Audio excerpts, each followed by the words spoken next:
Comment calculer le coût de la vie au Maroc?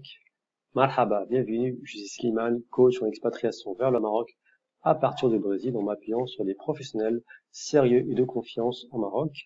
Alors j'ai eu l'idée de cette vidéo après avoir lu un livre sur l'expatriation.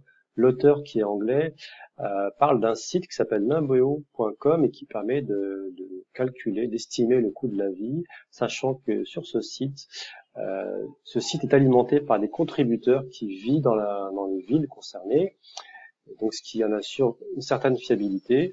Et j'ai pensé aussi justement aux personnes qui vont contacter pour s'expatrier, en particulier les familles, parce qu'il y a des familles qui vont contacter des gens qui ont 2 enfants, 3 enfants, voire 5 enfants, et qui n'avaient aucune idée, ne serait-ce que du coût de l'enseignement au Maroc. Et donc, voilà, je vous dis tout de suite. Alors voici le site numbeo.com, donc il est par défaut en anglais. Et ce que vous pouvez remarquer, c'est que dans le menu, vous avez l'option Jobs, donc ce sont les offres d'emploi. Donc si je clique dessus, vous verrez qu'il y a des offres d'emploi, en particulier pour les développeurs, les gens qui sont dans le marketing digital, dans le référencement, dans les réseaux sociaux, l'enseignement de l'anglais, le français, les copywriters, la finance, les data, les chefs de projet, les ingénieurs qualité. Voilà, donc ça peut intéresser les gens qui parlent anglais. Alors, je reviens en arrière. Et comme vous constatez, Numbeo il est présent dans énormément de pays, dont le Maroc. Alors, il y a juste une petite manipulation à faire lorsque vous arrivez sur la page d'accueil en anglais, c'est de descendre tout en bas et de prendre la version française. Voilà, donc là vous voyez que dans le menu Job ça a disparu. Et donc, je vais mettre par exemple une ville, Rabat.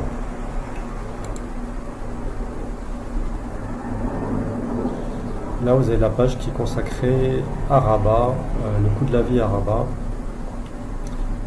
avec le coût d'un repas pour 2 personnes, pour une personne, le coût moyen, bien sûr c'est une moyenne, donc vous avez le prix le moins cher, le prix le plus cher, et vous avez le prix tout ce qui est fruits, légumes, l'eau, voilà, bien sûr. Ça c'est des moyennes en fonction du lieu, mais aussi en fonction de la saison, en fonction des prix qui fluctuent, en fonction des pénuries. S'il y a des pénuries, forcément les prix vont augmenter. Après vous avez aussi ce qui est intéressant, c'est le prix des transports, le taxi, le prix de l'essence, si vous décidez d'acheter une voiture, voilà combien coûte 1 litre d'essence. Et ce qui est intéressant aussi, c'est de savoir le prix d'une voiture neuve. Vous voyez que bon, voilà, ça fait dans les 25 000 euros, quoi. Donc les véhicules neufs sont chers, du moins ces modèles-là. Après, ce qui est très intéressant, c'est aussi après les charges mensuelles.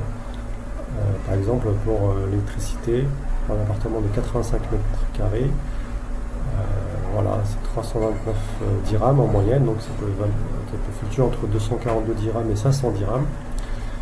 Vous avez aussi une connexion internet, 60 mégas et plus.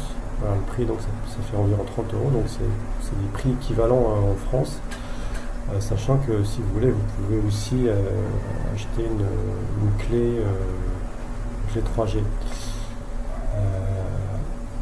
Et voilà, les éléments qui sont importants, c'est pour la garde d'enfants, jardin d'enfants, et aussi tout ce qui est école internationale comme école française.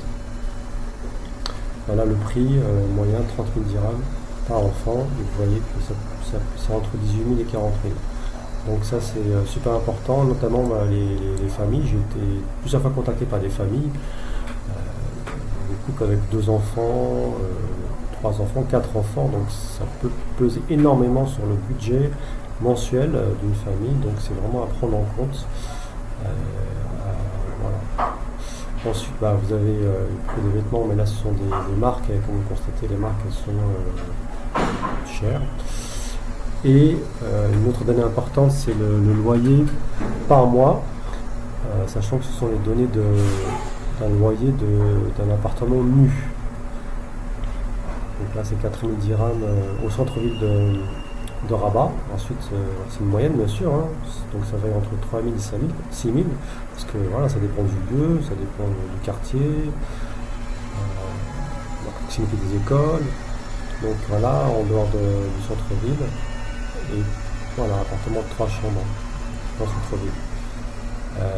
Et après, bien sûr, le prix du mètre carré. Si vous envisagez plus tard d'acheter un appartement, et le taux d'intérêt pour acheter une maison ou un appartement, à la répartition des dépenses. Et ensuite, tout en bas, vous avez plusieurs autres critères: la criminalité, le climat, soins de santé, pollution, prix de l'immobilier, qualité de vie, trafic. Donc si on va dans l'onglet criminalité,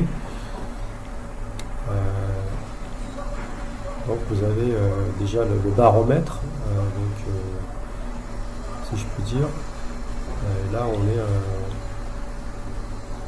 donc la criminalité, il est bas, à Rabat. Donc là vous avez différents critères. Voilà, donc à regarder. Et donc vous voyez, sécurité de marché seul pendant la journée, très haut. Par contre seul pendant la nuit, modéré. Après ça dépend des contributeurs. Et là vous voyez que 44 contributeurs ont contribué à alimenter cette page. Et la dernière mise à jour date de janvier 2021, sachant que la vidéo que je fais en ce moment, elle date de janvier 2021 également. Voilà, après vous avez le climat.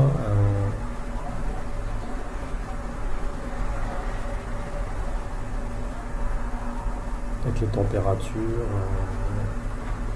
en fonction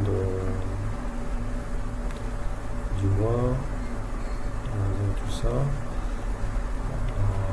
Soins de santé.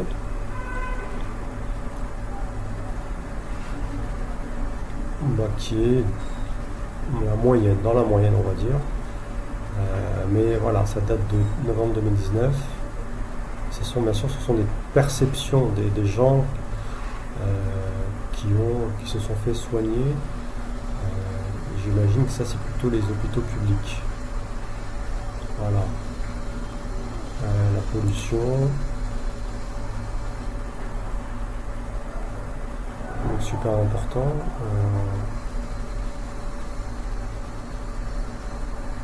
Vous voyez que la pollution de l'air, elle est basse. Saleté, bruit. Bref, il y a pas mal de points intéressants à regarder, avec la qualité de l'air aussi.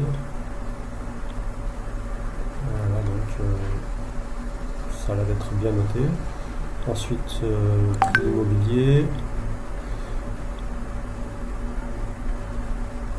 Donc on a vu ça précédemment. Qualité de vie.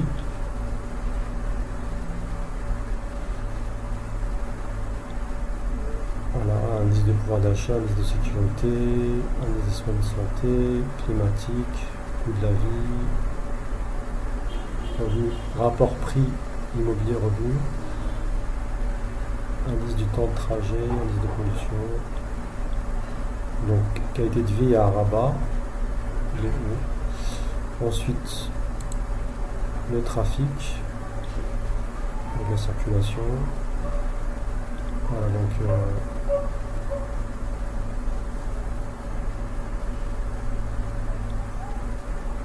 voilà, ce sont vraiment des données qui sont intéressantes et précieuses pour vous, pour vous projeter justement pour votre expatriation future au Maroc. Et voilà pour cette vidéo, j'espère qu'elle vous a aidé. Donc n'hésitez pas à laisser vos commentaires, vos suggestions, vos questions en bas de la vidéo. Et si vous souhaitez aller plus loin, vous pouvez me contacter pour un appel offert